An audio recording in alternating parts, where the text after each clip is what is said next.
Good happy Saturday morning. Is Saturday, September 7, 2024. I'm Riley King, and welcome to this Saturday morning edition of WRMK News 12. We have a jam-packed broadcast to get to this Saturday morning, so let's get started right now. First up, New Hampshire man pleads guilty to stalking and harassing two NHPR journalists, officials say.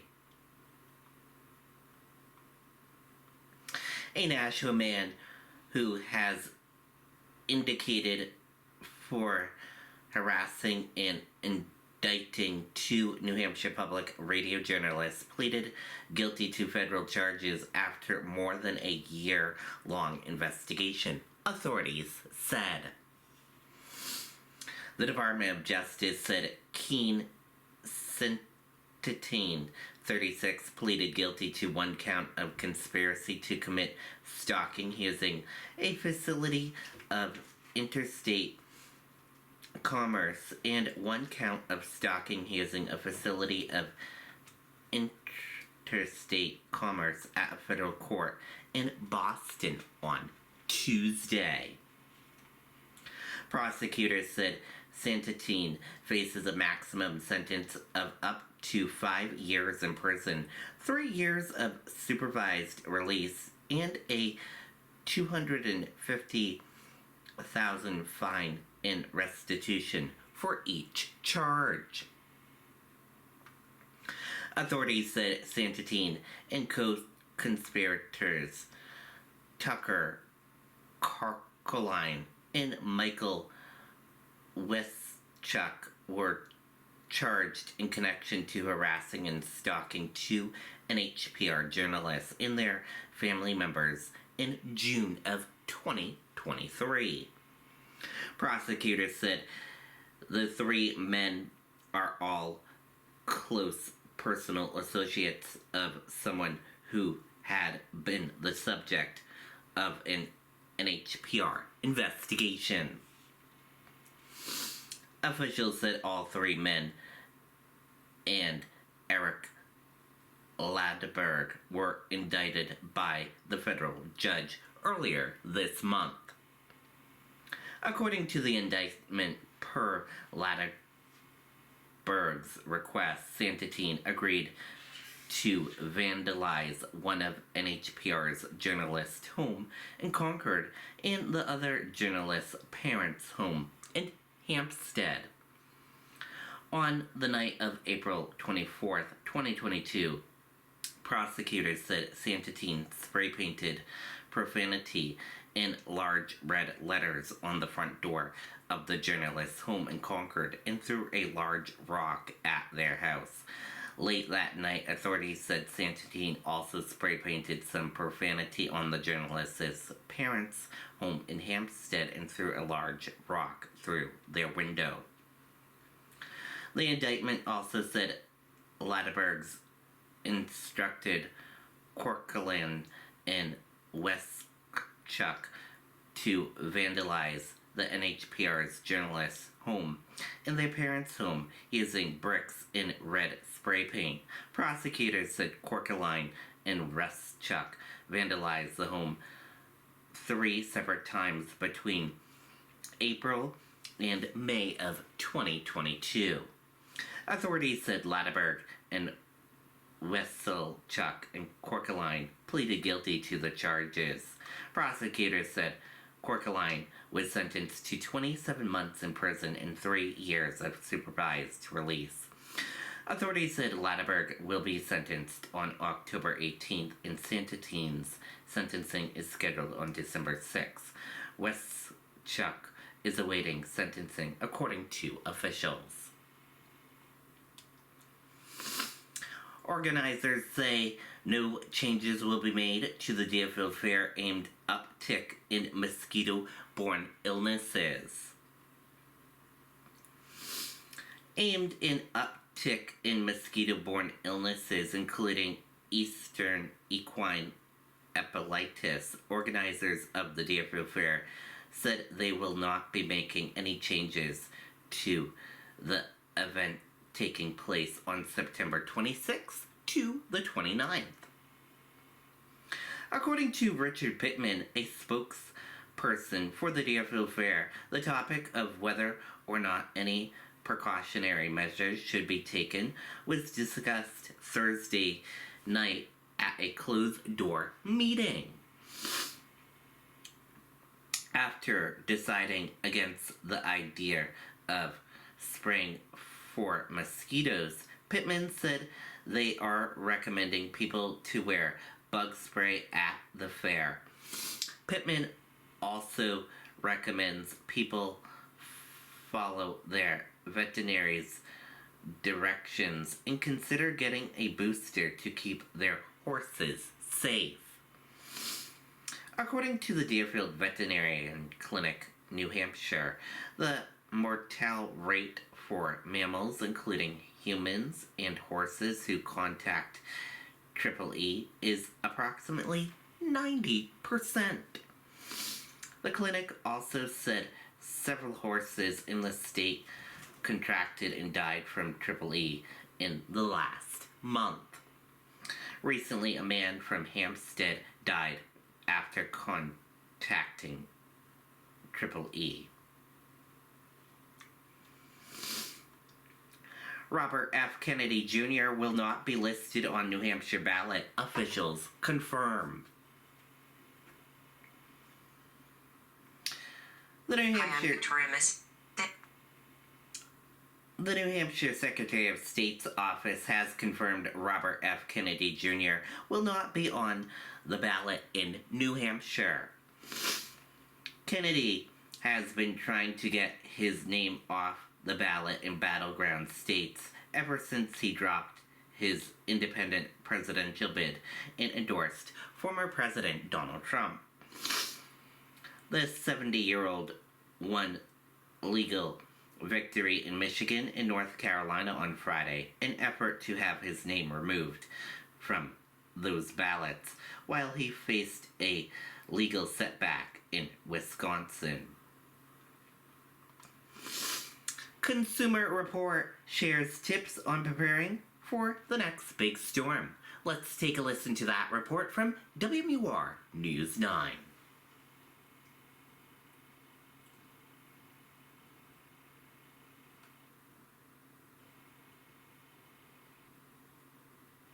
Well, we call him No-Show Terrio because he keeps skipping votes in the State House. Never misses a chance to pick up his paycheck, though. And now he wants to go to Congress? We shouldn't give a promotion to No-Show Terrio. You can never fully predict what Mother Nature is going to dish out. No one was reminded of that more recently than Consumer Report's Paul Hope, who learned the hard way that when a tree falls on a car, the tree often wins. In general, it was a great reminder that you want to be ready for any kind of weather emergency. That means things like packing a go bag, having essentials on hand, and making a communication plan. Pack a go bag for weather emergencies and evacuations. Keep it near an exit door or in your car, pre-packed with a change of clothes, toiletries, medications, and the following essentials: water and non-perishable food, a phone charger, a flashlight, a first aid kit, and a battery-powered radio. Ensure you have copies of your IDs, personal documents, and cash and small bills. And don't forget about your pets. Pack their food, vaccination records, and any medications they may need. Be prepared to be without power. Store backup water jugs and shelf-stable foods in your home. If you don't own one, consider buying a generator and getting it ready now. Single best time to buy a generator is long before a storm. You're going to have the best selection, and you're going to have time to get familiar with it and set it up the right way.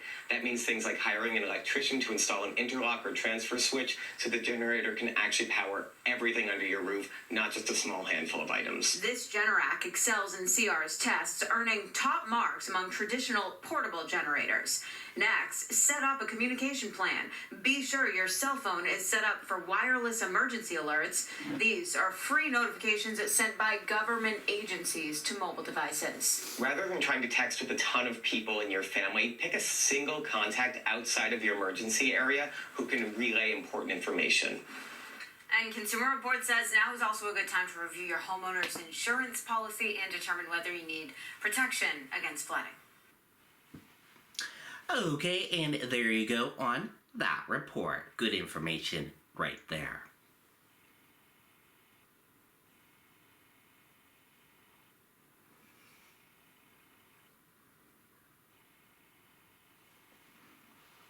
Chris Pappas introduces a bill to strengthen northern border security.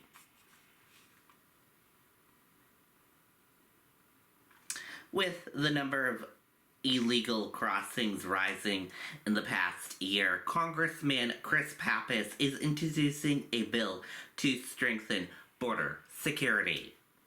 Pappas, along with two other House members, is backing the bill to create the Northern Border Coordination Center aimed at improving communication and training for law enforcement. There has definitely been an apprehensive of individuals that are trafficking in illicit substances.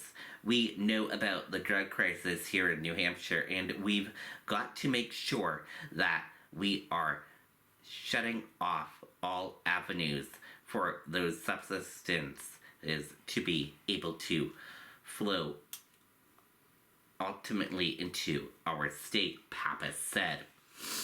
Earlier this summer, the Senate passed a similar bill to establish a coordination center. Donald Trump's sentencing delayed in hush money case. Let's take a listen to that report from ABC News.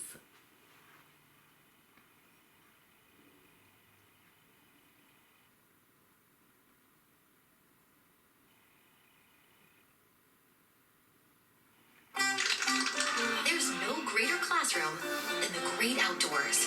That's why Nature Valley and the National Park Foundation are helping kids across America experience the wonder of nature. Life happens out there. For the White House tonight, the ABC News presidential debate just 4 days away now, next Tuesday night, of course. Former President Donald Trump, meanwhile, in New York today, the judge setting the date now for Trump's sentencing in the hush money case. He says Trump will be sentenced after the election, and tonight the judge's reason why.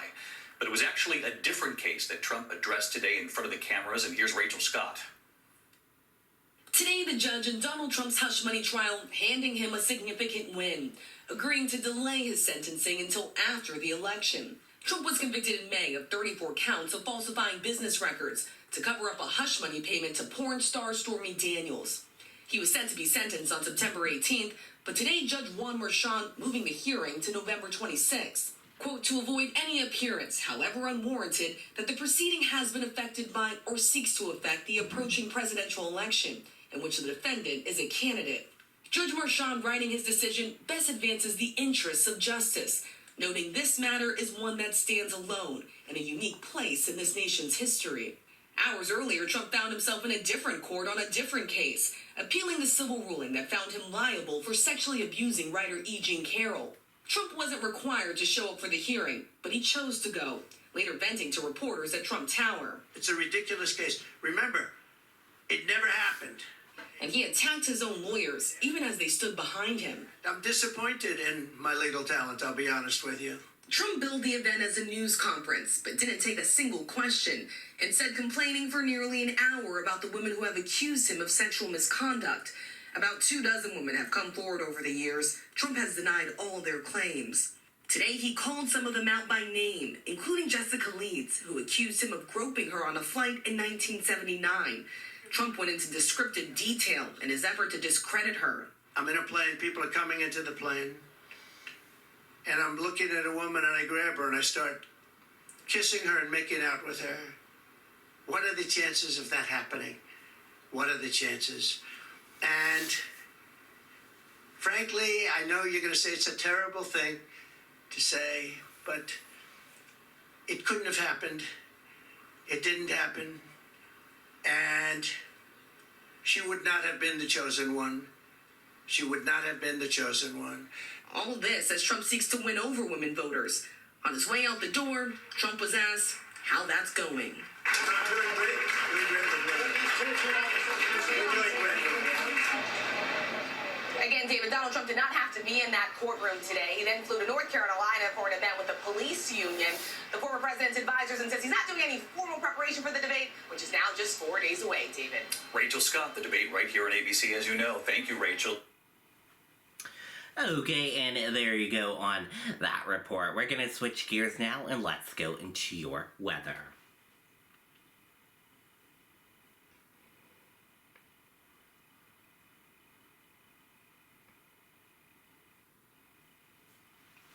Good, happy Saturday morning, everyone. I'm meteorologist Riley King, and welcome to Riley's Kingdom of Weather.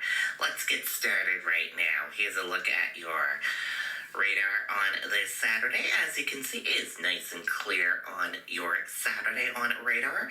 And your weather for today, partly to mostly cloudy, high around 75, winds south-southeast at 5 to 10 miles per hour. Tonight, rain early, decreasing clouds with mostly clear skies by morning, low around 50, winds west at 5 to 10 miles per hour. Chance of rain, 80%, and tomorrow, mainly sunny, high 68, winds west-northwest at 10 to 20 miles per hour. It's currently mostly cloudy and 59 degrees right now. That's a look at your weather right on Riley's Kingdom of Weather. Thank you for tuning in and watching. Okay, and there you go on that weather forecast. And that is it for this edition of your Saturday morning edition of WRMK News 12. Thank you for tuning in and watching.